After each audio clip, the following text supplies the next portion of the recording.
Hello everyone and welcome to today's special episode of Random Ramblings. I apologize for not posting any content recently. It's just I've been very busy working on my book, Angels Fall, the first in the Angel's Blood series. So with all my attention devoted to that, I haven't really done any uploads for this channel, and for that I am very sorry. But I thought I would switch things up a little with today's special episode.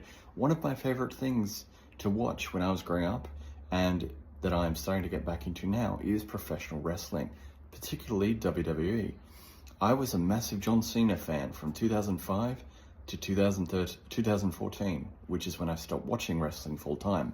Right around the same time, CM Punk left WWE, and before Daniel Bryan won the WWE and World Heavyweight Championships from Randy Orton and Batista in that famous triple threat match at WrestleMania 30, and when The Undertaker lost his streak at WrestleMania to 21-1 to Brock Lesnar, which I did not see.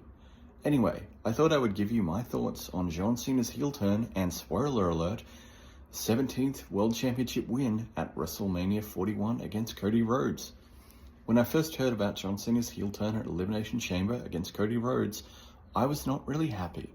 Not with John Cena's heel turn, but with all the smart marks out there. And please know, when I say smart marks, that's not a compliment. That's against all the fans who've hated John Cena for years, and they suddenly want to jump on the John Cena bandwagon. I don't like that because, oh my god, it's so cool for him to be a heel.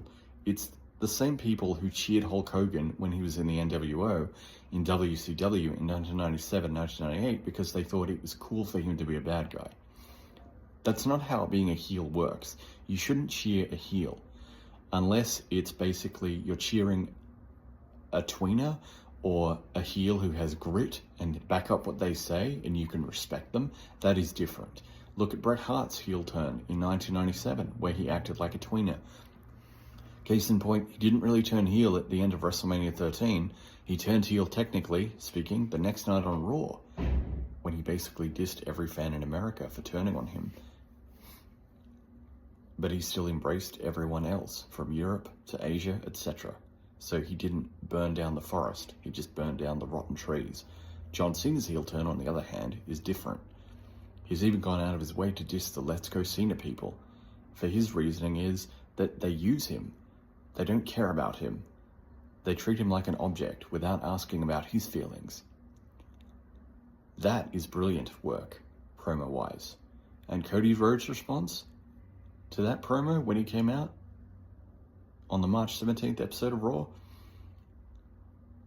Cody's response was like, you've sold out to The Rock. And keep in mind, with all due respect to, the characters, and I know the storyline is going off down a hill here regarding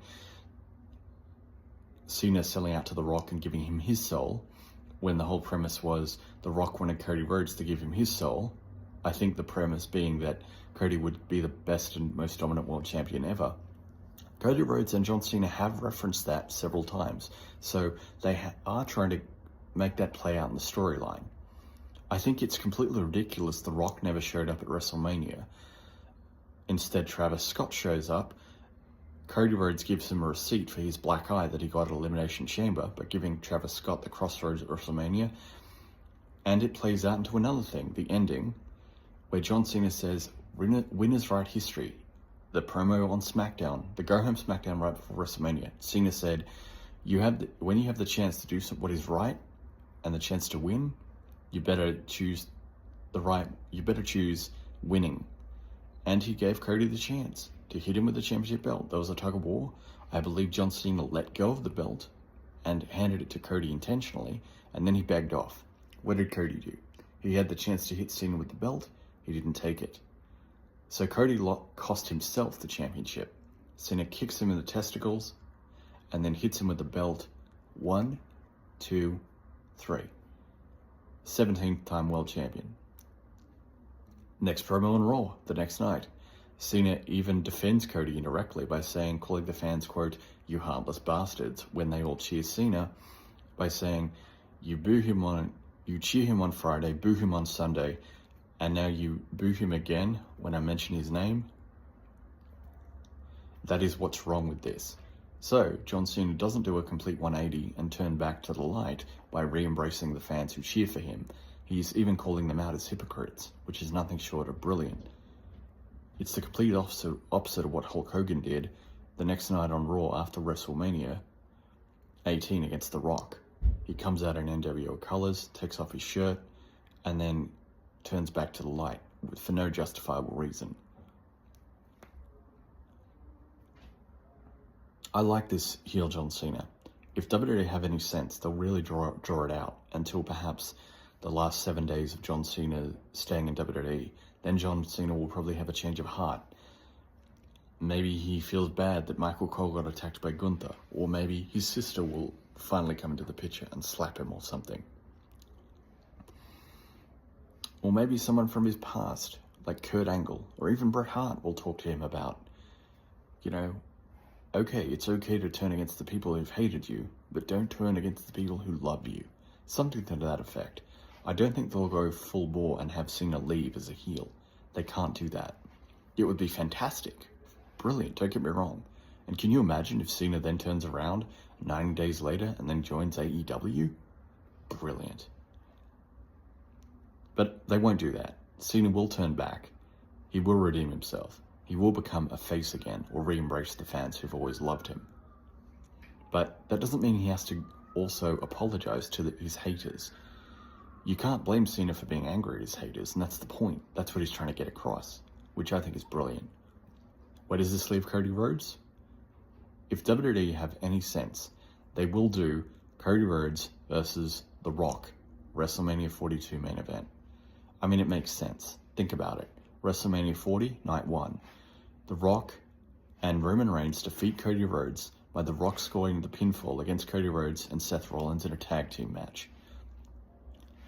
The next night, night 2, Cody Rhodes defeats Roman Reigns to finish his story, redeeming his loss from the previous year, WrestleMania 39 against Roman Reigns, which featured interference in Bloodline rules thanks to the stipulation laid out by The Rock as a result of winning that tag match against Cody Rhodes and Seth Rollins the previous night, which included interference from The Rock and John Cena, mind you. And then you have this year, as already stated, The Rock doesn't show up. I think his explanation of the Pat McAfee show is bullshit. It's ridiculous. They haven't done the obvious thing, have The Rock show up. They can still salvage his thing. But the stupidest thing The Rock can do right now is basically doing what he's doing. Basically doubling down and saying, oh, I want to give the credit to John Cena and Cody Rhodes. I want to have the spotlight on them. You made the spotlight shine on you at Elimination Chamber. And the irony? Cody Rhodes and John Cena have done just fine without The Rock. John Cena's promos are some of the best in his career. Why? Because you believe them. Why? Because there's truth in them. And why? Because even if you know that he's faking it and he's bullshitting and he still loves the fans deep down, you can just go along for the ride and suspend your disbelief. Newsflash. Wrestling isn't real. Kayfabe is dead.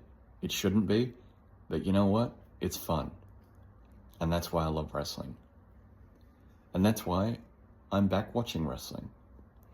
AEW, I did like it, but somewhere along the way, I just stopped watching AEW. For all the crap WCW gets, AEW is a cheap imitation. Yes, WCW had problems.